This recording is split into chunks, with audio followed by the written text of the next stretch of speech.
Hello YouTube, Dave here again. Today I'm going to be taking a look at the 2024 D&D 5th edition character sheets, or whatever you want to call that version of the game.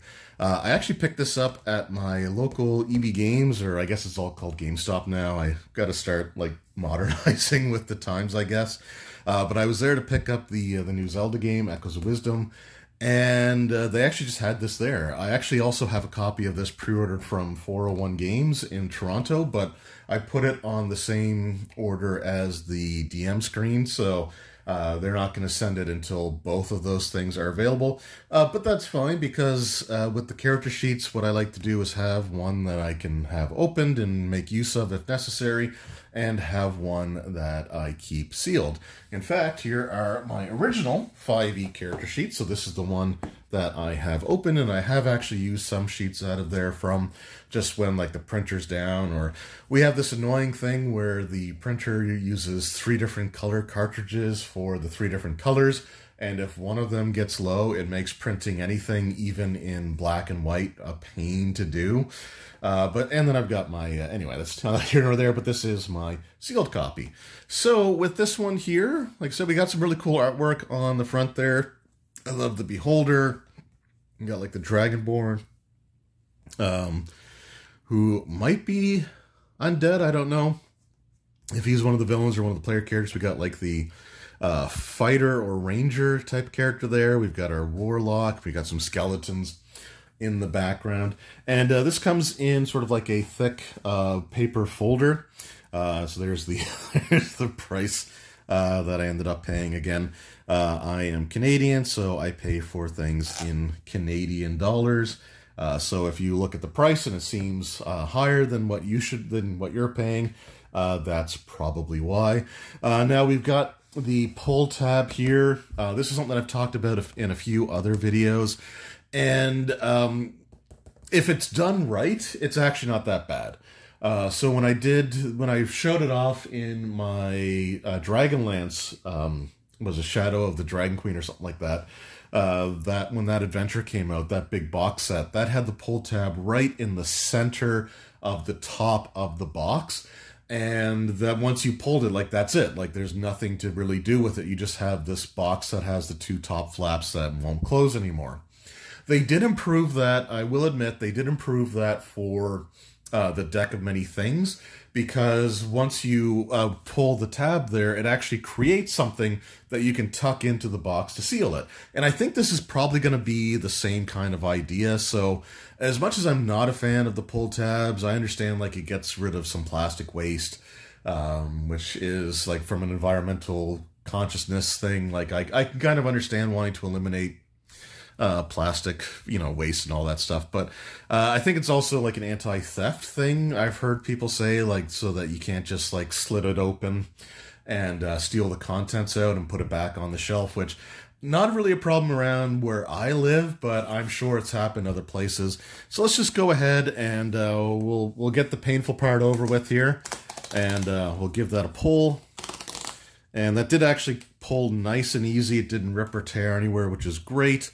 And let's see what we got inside. Okay, so inside we actually have a folder. Now, will this actually... not really. Okay. I was hoping that this would just fold nice and neatly. Well, maybe it does a little bit here. It sort of does. It sort of does. But let's take a look at the actual character sheets. Oh, on the back it does say, I think it's what, 50 double-sided character sheets are included in here. So let's go ahead and open this up. And okay. It looks like, I think it's just the one style of character sheet. But yeah, if you get 50 sheets, which is actually not that bad. I don't think we got anywhere near that in the other one here. So, yeah, this one doesn't even tell you how many you get, but it feels like nice thick stacks of character sheets there. So that's pretty good. I don't know how many of these I'd actually use and write on, but I would definitely photocopy these or scan them into my computer so I can just print them off myself. and we'll talk about that in a little bit here.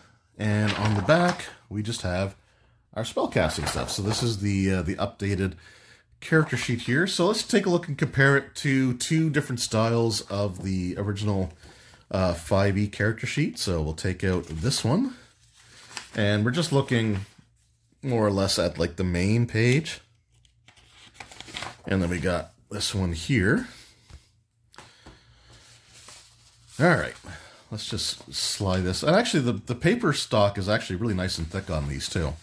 I don't know if it's better quality than the original ones, but it does feel like a nice quality paper, so it's not like super thin or super cheap feeling, which is good. But let's go ahead and do sort of a comparison. So this is the we'll start with the original sheet here. This was the original 5e character sheet. You've got your attributes here. There was always debate online about what goes where. So I always had the modifier go in the I had the score go in the large box, and then the modifier go in the smaller one. And I've seen it done the other way around. But I just always had the score because I'm used to the score being like the more important thing when you're like looking at it at a glance. It's like ties for things or whatever come up. But then you got the saving throws, the different skills, your passive perception, armor class, hit point information, your attacks and spell casting, equipment, proficiencies and languages, and class features and traits, along with your personality stuff here. Then with the sort of the alternate version of the sheet, it's very similarly laid out, except that it combines your attributes with the saving throws and the skills that are associated with them. And I think there was a 4e sheet that did this as well, just kind of had all the skills tied to an attribute listed next to that attribute, so it was a little bit easier to find overall. You've also got your passive wisdom, your proficiency bonus, and a spot there for inspiration there. We've got our other proficiencies in languages, and everything else is, like I said, more or less the same here. But with the new 2024 sheet, what we have is the character information here, level and XP, armor class, and then our hit point information is up in the top corner. Then we've got our proficiency bonus, and then our attributes. So strength, dexterity, con, intelligence, wisdom, charisma. It does specify that the modifier goes in the big circle and the score goes in the smaller box there. So there's no, I guess you can't really debate it anymore. We've got our heroic inspiration there as well. And I guess I didn't realize that the lights were casting a shadow through the my tripod here, but it is what it is. Then we got our equipment and training and proficiency. So armor training, what you're proficient in there. You can write down what weapons you're proficient in or trained in, along with your tool proficiencies, weapons and damage cantrips. So this is actually kind of cool because you get a few more spots there, I guess, to sort of put in your weapon, or if you have like your cantrips that you can do regularly, you have that information there as well. And then for class features, they give you just this great big section to write in, which is twice the size, roughly, of the class feature section that we had before, which is great because I think you can put a few more like notations and stuff there as well. Then we got our like species traits, like racial abilities, and we have our section there for feats. And then on the back, we just have our basic spell casting information. So the name of our spell, its casting time and range, the material or the components required, I guess. So concentration, ritual, or requires material components. Our spell slots and how many have been expended. Backstory and personality appear on the spellcasting sheet along with the equipment and your coinage and stuff like that. The one thing I'll say that is kind of a shame is, and this didn't start with the 2024 D&D, this started back within the last couple of years, where they actually removed the personality traits, the ideals, bonds, and flaws from the character backgrounds, which I think is a bit of a shame, because that was actually one of my favorite parts about like coming up with the character, especially if you decided to roll randomly and try to have everything sort of work together. But it's just something that I thought was great for sort of like role-playing purposes. It gives you an idea of like how your character works, or kind of what makes them tick, kind of thing. And that's all relegated now to essentially like being optional stuff.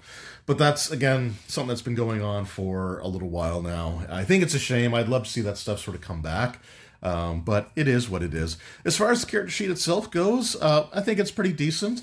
You know, I do like having everything sort of combined together there. It makes it a little bit easier to find like which attribute goes with which skill. You got your saving throws and all that stuff right there, because really they're all sort of ability checks now. They're not really like saving throws as we knew them before, especially since like an ability check, like a skill check or other types, you can't automatically fail or pass if you roll a natural 1 or natural 20 on those saving throws anymore. So having it all together, I think, makes sense. I do like having the proficiency information here for the armor training, and you can write down like the weapon training that you have along with the tools that you're proficient in. You've got like the class features and traits being broken out separately, so you've got more space for your class features, which will probably use a lot more space to just sort of write even like shorthand notes. It still takes up quite a bit. So that we got that there. We have the species traits here. We have the feat information here. You got your initiative speed. So you got everything that you need here. And overall, I kind of like this sheet. I also like the little sketches there on the sheet as well. I think that's kind of cool to have there. And yeah, I'm not so sure about like the little teeny tiny grid on the class features, but some people can write really, really small and get away with it. But with my horrible, clunky left-handed writing, I'd be taking up quite a bit of space there. But at least you do have some lines to kind of help you, I guess, keep everything straight. But yeah, I think it's a decent sheet. And yeah, I think that overall, you know, getting a stack of 50 is pretty good. I would say that it's probably twice as much as you would have gotten with the original sheets. Like, this feels a lot thinner of a folder than this does. This feels a lot heftier, and it does seem like it's just the one style of character sheet, which is fine. You know, you do get 50 of them, so this should last you for quite a while. The only thing I would say that's a little bit disappointing is the fact that they didn't use this space here to put information in. So if we take a look at the original character sheets, they actually had some like actions you can do in combat or interacting with objects. So they just had some information that was sort of like a quick, quick reference guide that you could use. Even though a lot of it's like stuff that, you know, you pretty much get it relatively quickly when you're playing the game. But it was just kind of nice to see that included here. It would have been nice to have had that included here as well, instead of just, you know, using the sheets to find information on to fill out the character sheets. See Chapter 2 of the Player's Handbook or visit D&D Beyond. I think that that would have been better used for sort of the same kind of thing, you know, like actions in combat, interacting, or sort of things along those lines. Or heck, even put the friggin' conditions down here, because I know that's going to be all over a lot of stuff anyway. And truthfully, it's players that need to know the conditions more often than the DM. So I think that would have been fine there as well. But overall, again, you know, you're getting quite a few sheets here for your money. The folder looks really, really nice. I do like the artwork on there. The pull tab on the outer casing here, I wish this would have tucked in to sort of help close the whole thing up a little bit neater, like they did with the Deck of Many Things box. That actually worked really, really nicely as a way of closing the outer box, but I guess it is what it is, and trying to get this in here while reaching around at an awkward angle is not the most easy thing in the world. So you know what, we're just going to hold off on that for now. But overall, yeah, I think these are decent sheets. I like the amount that you get for them. The quality of the paper feels really, really nice. So, you know, I think that's pretty decent as far as that goes. And right now, at least, unless I just haven't been able to find it, I'll admit I'm not the best with Google searching, but I haven't been able to find just a PDF to be able to download of those character sheets at this point in time. So if any of you have found the official character sheet PDF, you can let me know about it in the comments below. But other than that, like, you know, this is at least a decent way to get it. And like I said, what I'm probably going to do is just scan a copy of it into my computer so I can print it off once I get the colored ink that I need to make printing off black and white stuff easier. Printers, man, I don't know. But there you go. The D&D, the new 2024 D&D character sheets, the folder and everything that they come in. So let me know, I guess, what you guys think in the comments below. Do you buy official character sheets? Are you crazy like me and have like an open set and a sealed set? Let me know that in the comments below. If you buy the character sheets, do you use them or do you end up scanning them? Because I got to admit, whenever I've taken a sheet out to use and actually fill out, it's kind of hurt me a little bit. But that's just my weird neuroses, I guess, when it comes to this sort of thing. Anyway, thank you all so very much for your time. I appreciate it, and I'll see you all in the next video. Until then, take care. All right, so not quite done, just a quick little add-on to the end of the video. I did get the thing back in, and I was able to seal it up. It does stay closed pretty well. So yeah, I guess it works. I think it would have been better if it was just a teensy little bit longer to really sort of fold its way or tuck its way inside of there, but it does seal up, so there is that. Anyway, this is really the end of the video. Thank you guys again. See you next time.